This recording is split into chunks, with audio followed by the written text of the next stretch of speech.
আসসালামু আলাইকুম ভিউয়ার্স। আজকে আমি মহিষডাঙ্গা এলাকায় আছি। এখানে দেখেন, এখানে একটা ব্রিজ ছিল। ব্রিজটা ভেঙে যাওয়ার পরে এখানে একটা খুব সুন্দর একটা কাঠের ব্রিজ দিছে। এখানে এলাকার একজন নামকরা ব্যক্তি শামীম মেলকার, তিনি জনগণের জন্য এটা করে দিছে।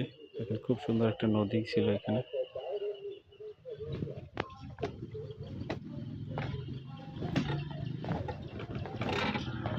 আসসালামু আলাইকুম ভাই, ভালো আছেন?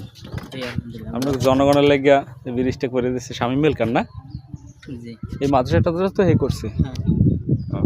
এখন জনগণের খুব একটু আগে তো ব্রিজ ভাঙা ছিল, চারটা দিয়ে পারাইছেন, খুব কষ্ট হচ্ছে না? একটু সবার একটু সালাম দেন। আসসালামু আলাইকুম। আপনার নাম? আমার নাম মোহাম্মদ সোহাইল। এখানে এই মাদ্রাসায় আছেন? না, আমি সিলেট বিশ্বের বাজার। ও, এইখানে এই এলাকার লোক? আমি আমতলি 3 নম্বর হোটেল। ও, আসা যাওয়ার জন্য ভালো হয়েছে না? জি, আচ্ছা, ঠিক আছে ভাই, আসসালামু আলাইকুম। আসসালামু আলাইকুম। খুব সুন্দর একটা নদী এবং জনগণের জন্য হাঁটার একটা জায়গা করে দিয়েছে, খুব সুন্দর দেখে।